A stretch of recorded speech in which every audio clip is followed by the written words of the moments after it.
You can remain seated. Luke, let's see.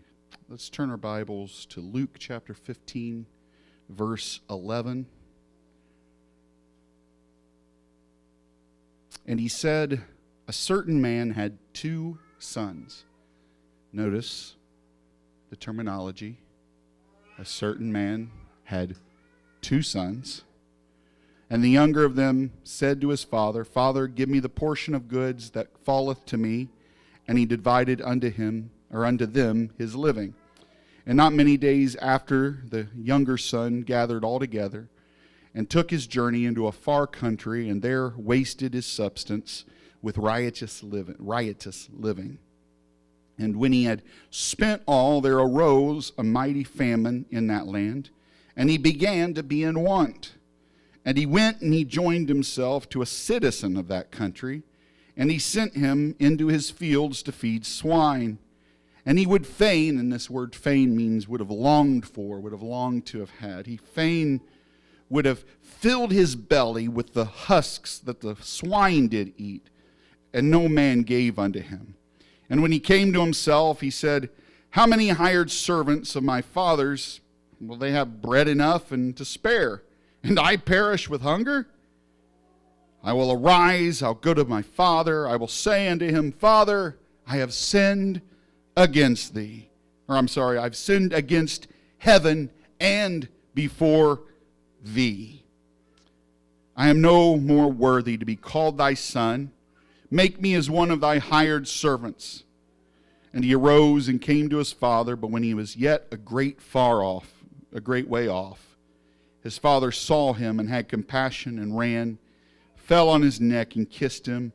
And the son said unto him, Father, I have sinned against heaven and in thy sight. I am no more worthy to be called thy son.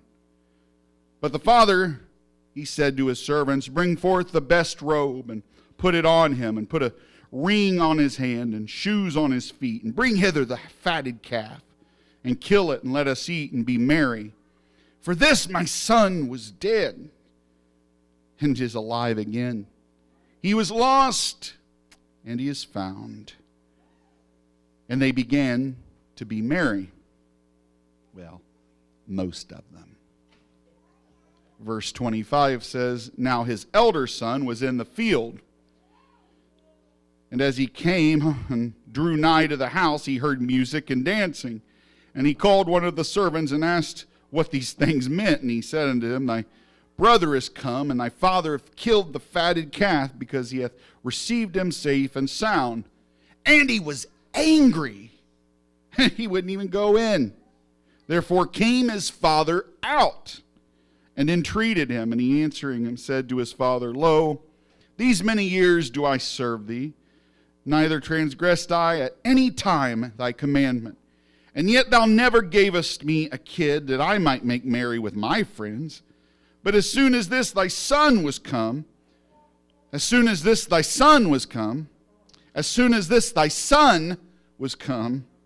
which hath devoured thy living with harlots, thou hast killed for him the fatted calf. And he said unto him, Son, thou art ever with me, and all that I have is thine. It was meet that we should make merry and be glad, for this thy brother was dead and is alive again, and was lost and is found. Today I believe that God has given me an assignment for this church, and my title is simply this: Come home. Come home. Come home. Many times we read this story and we only apply it to the saint that has gotten too far from God, the one who has gone astray, to the visitor that maybe sits on the pew for the first time in that service. Seldom do we realize that we too can be a main character in this story. If you don't believe me, I would remind you of 2 Corinthians 5:17, where it says, And because ye are sons, God hath sent forth the Spirit of His Son into your hearts, crying, Abba, Father. So if we are His sons and His daughters, we know that we too can fall astray. This story shows us how two sons have different issues. One decides to be the prodigal in action, and we'll talk about him first. He gets all of the blessings of his father that he can carry, and then he decides to take a long journey to get as far away from the father as he can. Then he wastes his inheritance, as we just read, on this filthy living, on parties and fun, and I'm sure friends. And I say the term loosely because they were only friends while he had the money and the fun. We still see that today in and out.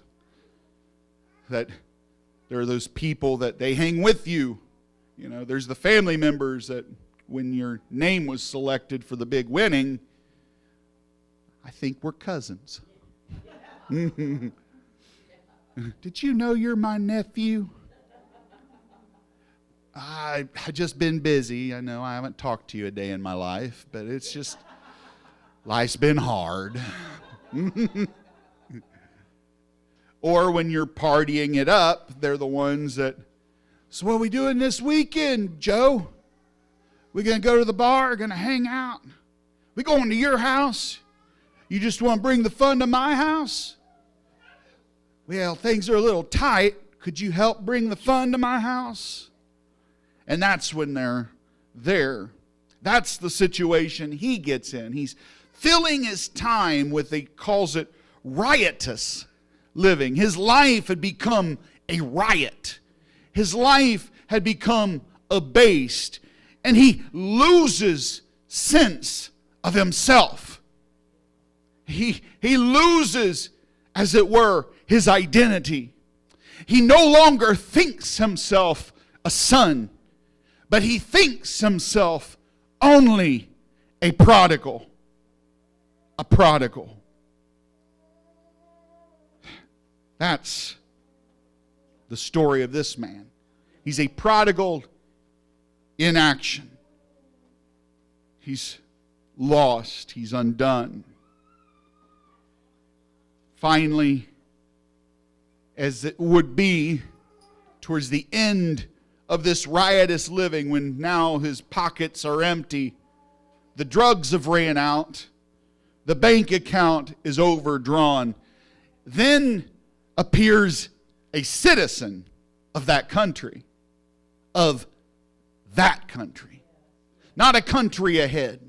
Not a good country. Not the country of God. Not the country of his father. But of that country that takes advantage of him. In fact, we don't even really understand, or at least I don't, what this joining together, how's it even help him? He talks about the fact he's still hungry to perish. If anything, the dude makes him, as it were, a slave. He joins himself with the citizen of that country, and then that guy says, all right, slop of pigs.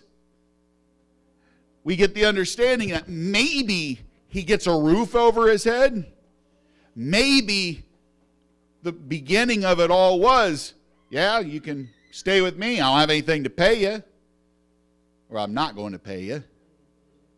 I'm not going to do much for you, but you slop the pigs. There's a pig house. You slop the pigs. There's slop. That's what I'll do for you. That's the citizen of the country. And once again, I see a parable within that of what we see in the world. We are down to our last dime. We're down to our last hope. We've gone so far from God. And then enters Satan, a citizen of the country that we have joined ourselves to. And he tells us, well, just come on. You don't have anything else, but you got me. And then at the end of the day, you're slopping as pigs. At the end of the day, you're still depressed. You're still hurt. You're still lost. There's raindrops still falling on your back. And you're hungry enough to perish. But thank God, the prodigal comes to himself. He has an awakening. He finally says, no man's given me food. This guy's only given me slop. And as he's going to pour out the corn husks, he starts to drool. He starts to get a little slobber in his mouth to where the corn husk looks delicious. And it's as if he shakes his head. Whoa, what am I doing? Not only am I taking care of an unclean beast, but I'm ready to eat the food that the unclean... Not only am I living in a pig pen, something my father would have never wanted, something my father would have never let happen. Not only am I living in the midst of the pigsty, but here I am looking at the pig's food, thinking, I could eat this. And he comes to himself. He realizes what he's doing. He wakes up from his sinful stupor.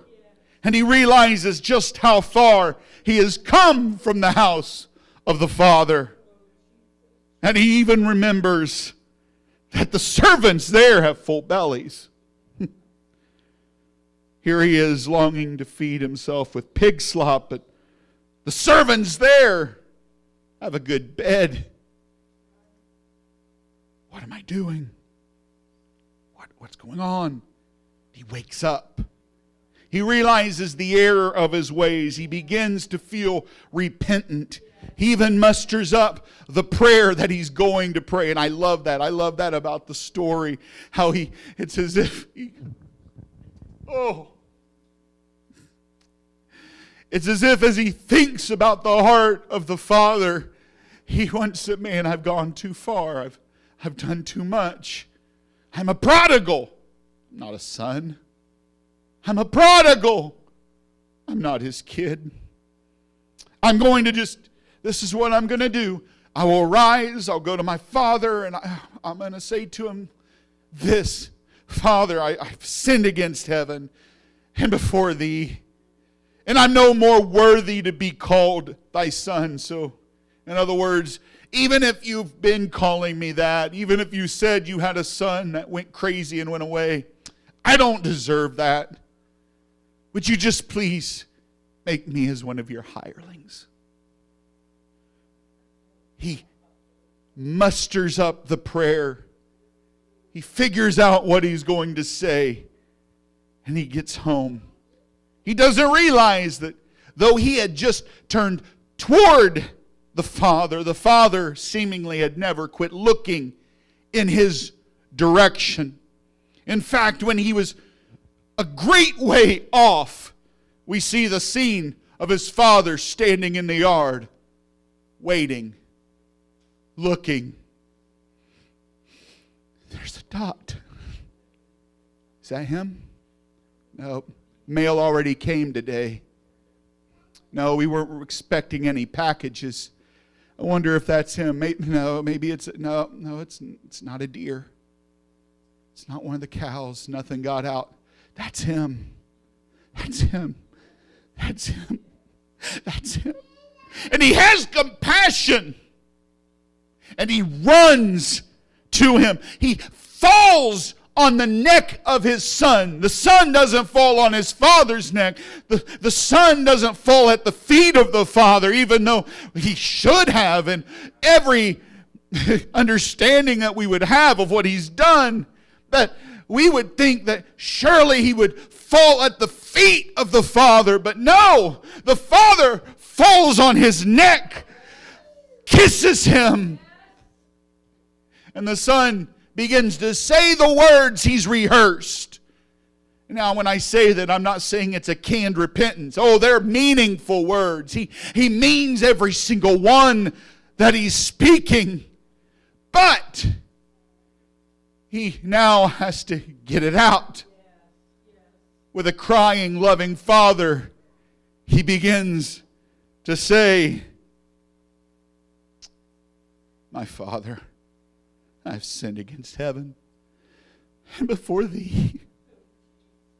I'm no more worthy to be called thy son. Make me as one of thy hired servants. But the father deletes that. The father ignores it.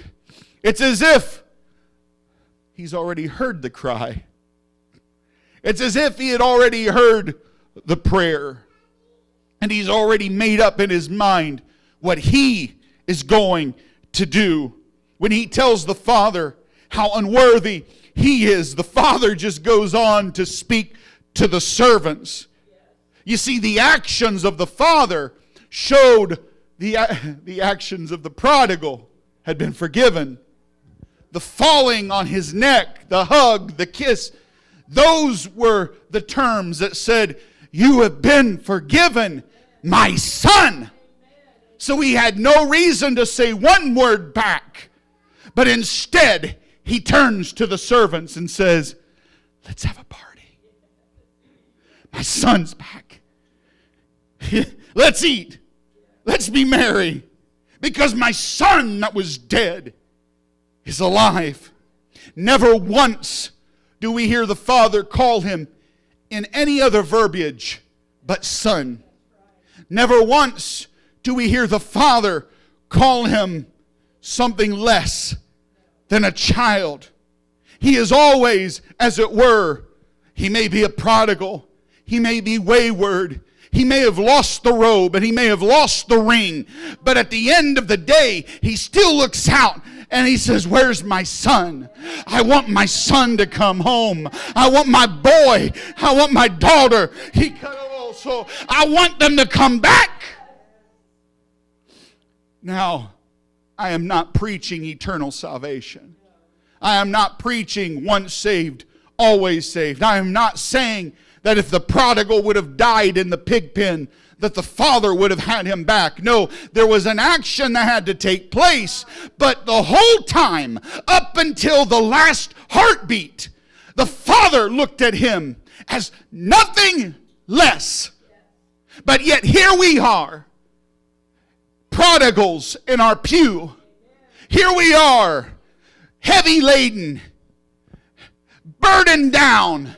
Here we are, sinful flesh, that sometimes we pray enough and then sometimes we don't. Sometimes we fast enough. The beginning of the year we do great, just like diet plans. We do great. We have fast. But then, November comes along and Thanksgiving and holiday season comes and Christmas parties, and suddenly the fasting,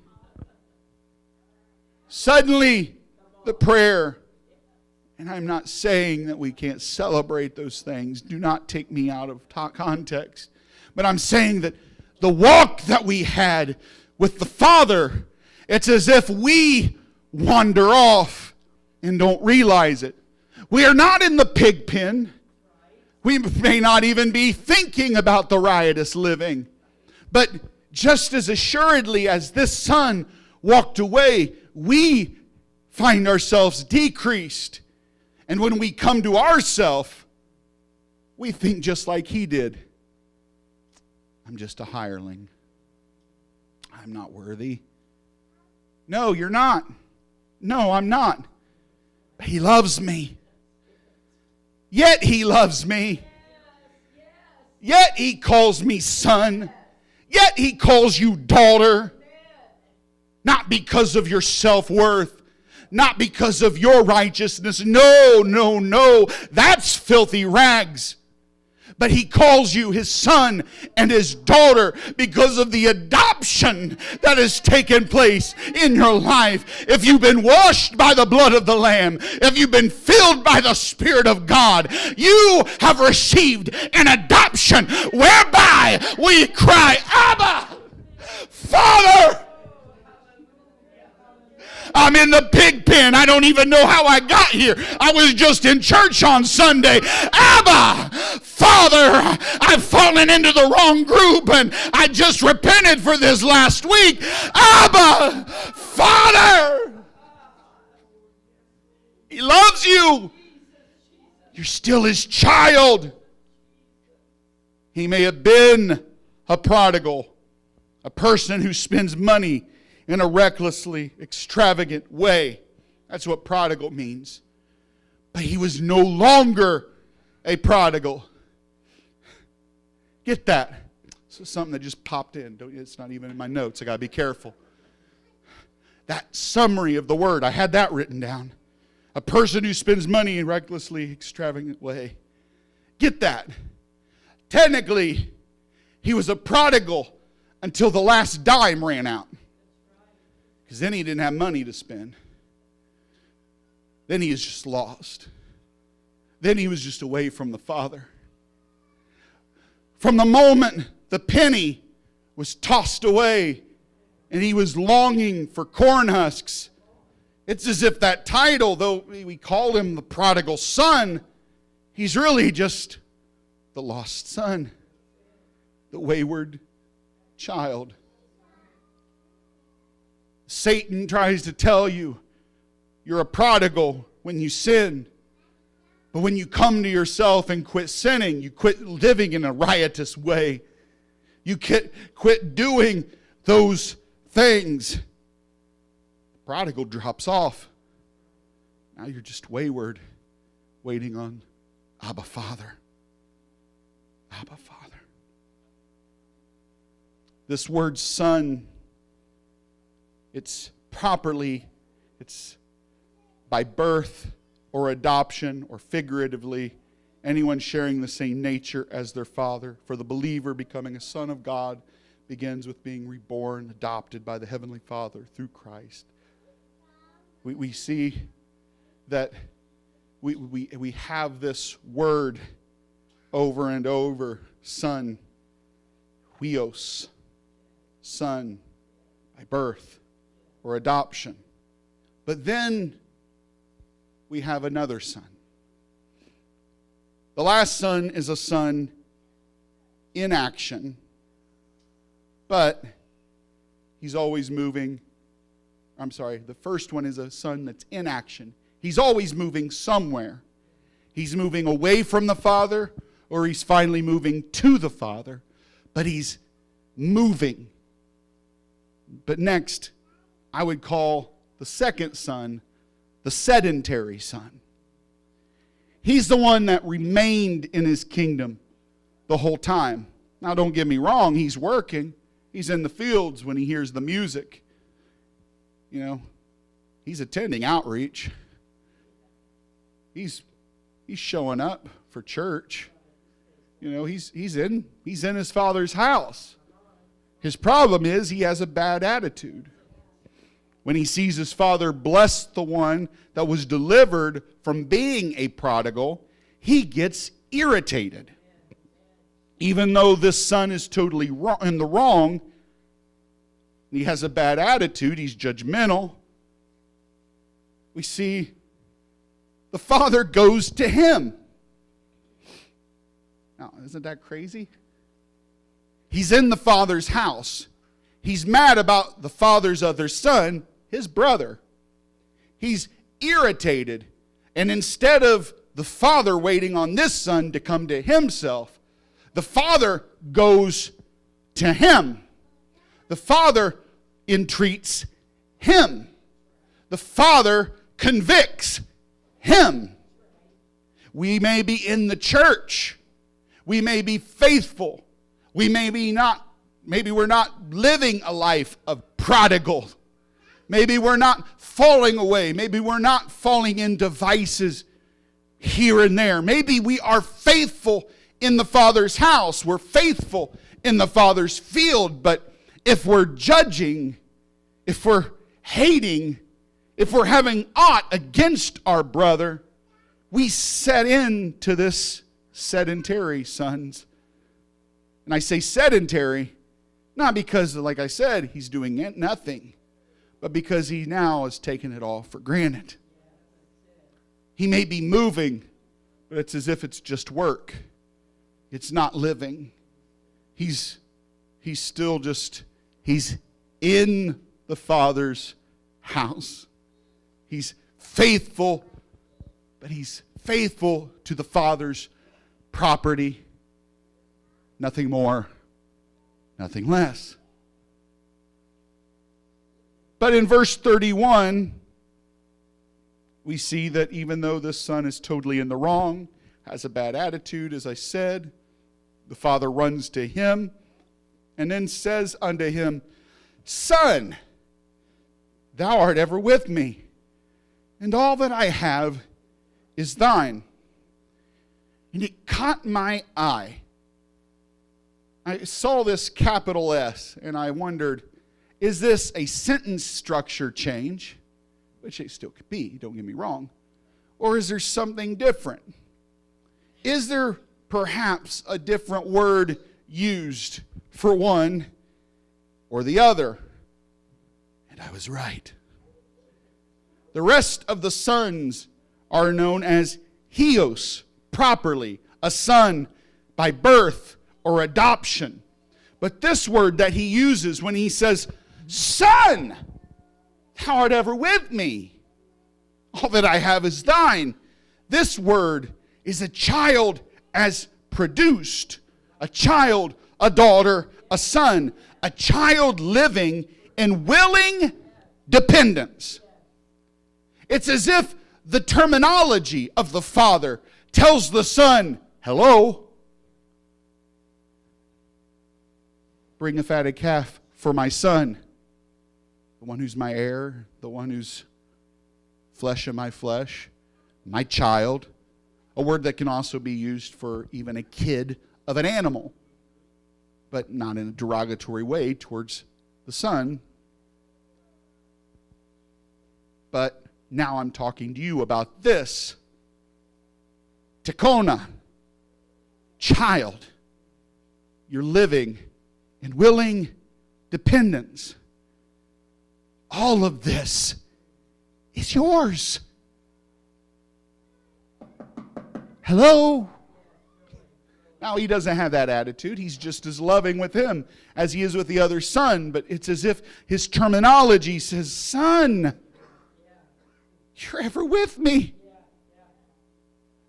Look at your hand. Is there a ring? Look at your back. Is there a robe? In other words, I feel like there's an underlying message of, have you ever asked for the fatted calf? Because he's been growing for a while. Have you ever asked for something? No. You just worried when the son came back, when the prodigal got saved. The father is always the father, and the child is always the child. That's a beautiful statement in this story. I know I'm not teaching really much of anything new to your thinking possibly today, but it's a understanding that we all have to realize, whether we're in the kingdom or if the sermon hits the one who is out of the kingdom, it is time to come home. Come home. Come home. Are we living with the fatted calf mooing behind us? Are we giving it feed from time to time? Or are we slipping up? Are we messing up? Are we falling down? Doesn't matter. Just come home. Come home. Brother Smith, what do you mean? The guy's already in his father's house. He's home. He is in body, but he's not in spirit. He doesn't understand the love of his Father. He doesn't even understand the Father's house, how much he has at his fingertips. That everything the other son squandered, he's been continually living off of. It was divided both ways. So we don't know if the son said, I guess if you're doing that, I'll take it. Or if the other son said, well, no, just, you know what you gave him? I'm your heir. The other half's mine. I'm with you, Dad. We don't know if it says it was divided, but it doesn't ever say that I read. Am I wrong? Does anybody see a word in there that says, and they both took their share? And one stayed in the Father's house and one? No. In other words, the whole time, one was just a wayward, and one was an inward. One was living off of self and sin and came to his senses of how he had it better in the Father's house. But the other one had become so conditioned in the Father's house that he no longer thought of a chance of anything less, but that he still took it for granted. But they both, in the end of the story, have to come home. For you today, as I come to a close, you have to make the decision. Come home. Come home. Like I said, this sermon, it's evangelical. It goes to the wayward saint. But it's inward too. Because I feel like God has something for each of us. A higher level that we've just taken for granted. Maybe we've sat on the pew for just so long that we've forgotten that one time we were the prodigal. At one point, we were the wayward. And then he called us, he saved us, he adopted us. But now, it's as if we've flip-flopped. Now we sit on the pew.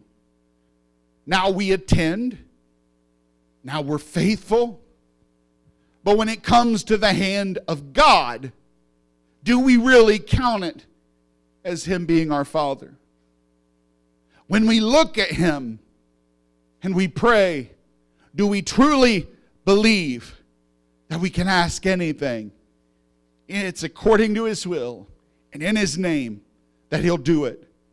That he's not going to hand you a snake instead of bread or a stone instead of bread. That when you ask for something, he's not going to give you less. He's not going to push you off. That he's a loving Father. And you're his child. Whether you're Tikona or Hivos, whether you're adopted or you're adopted and just willingly living dependent upon him, you're a child, you're a daughter, you're a son. We still must come home. Can we stand?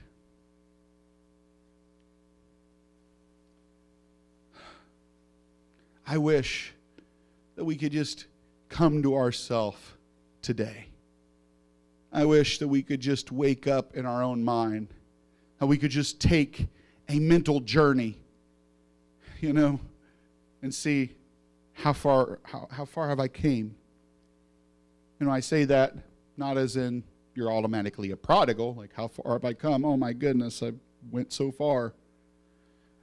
Or, but more or less, all right, how far have I went if I have strayed?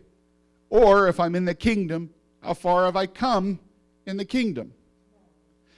If someone comes to me today and asks for prayer, and the pastor isn't around, Do I have faith to lay hands? Do I believe there's a fatted calf? Do I believe that if I fell away, He would have a tear for me just like He does for the prodigal? Do I believe that He has a position for me just as He does someone else? Or am I constantly living under my call? I've been given a ring. I've been given a robe. Am I acting like it? Or am I just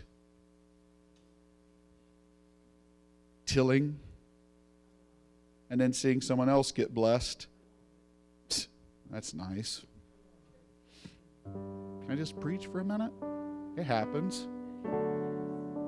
All right, God, that's nice. You healed them of cancer.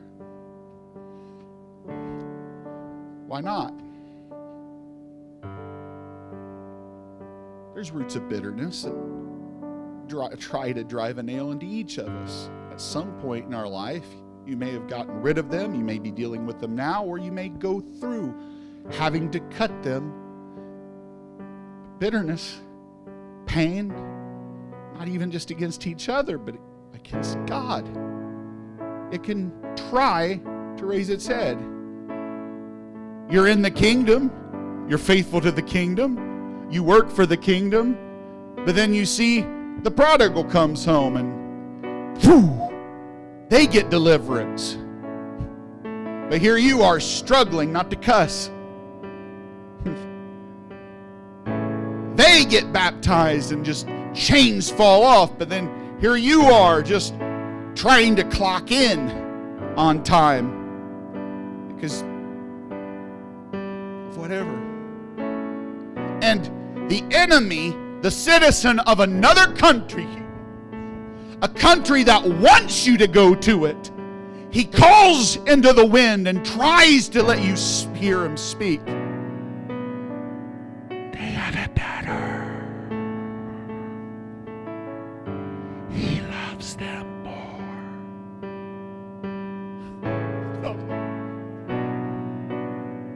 But that is a lie. No matter what position you are in this thing, if there is breath in your lung, if your heart still has a heartbeat, and you have been a child of God, you are still called to be a child of God. Cut it out. Come back to the Father. Come home. Come home. Come home.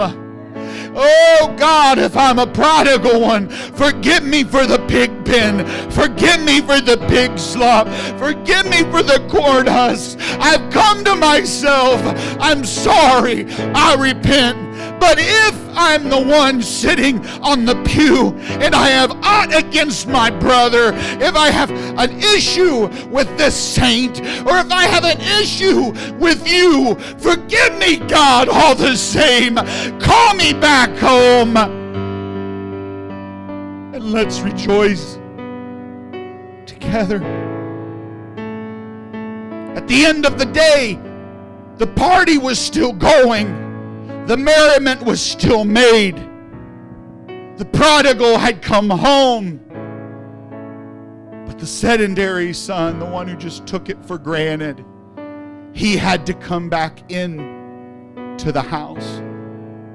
We see that a lot today. I'm sorry I'm making you stand a long time, but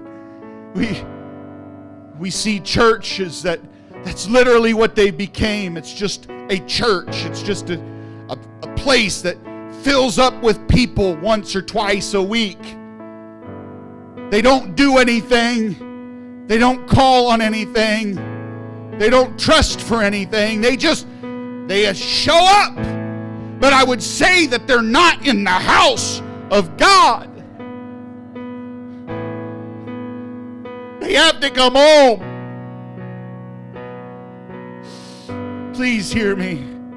I am not preaching in judgment to you. I'm not calling you anything. I'm not saying anything. I'm just preaching what God has given me. If this applies, then please come home. But I guess my prayer is maybe I should have had a secondary title slide. It says, stay home. Stay home. Keep working. Don't get sedentary. Don't forget the calf is waiting to rejoice. Nico.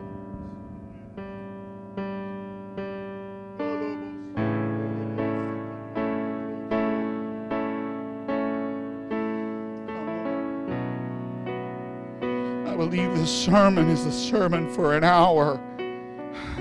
An hour that Jesus could come back and we would not think.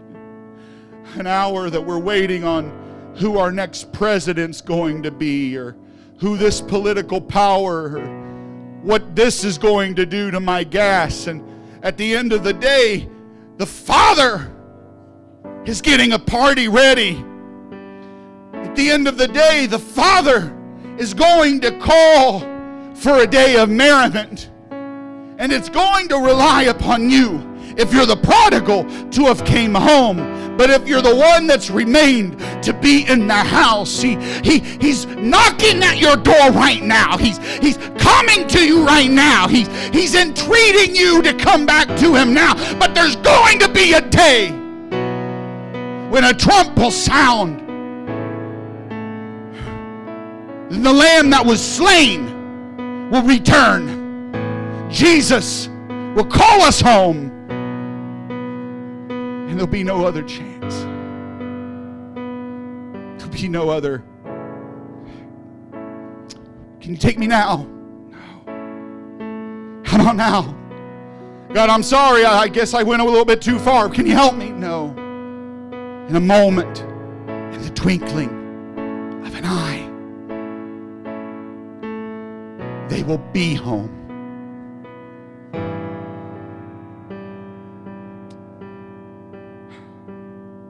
This altar's open. Would you pray with me as we begin to sing, and just let's get our house in order. Are we on the inside? Are we on the outside? Are we still in the field somewhere? Come home.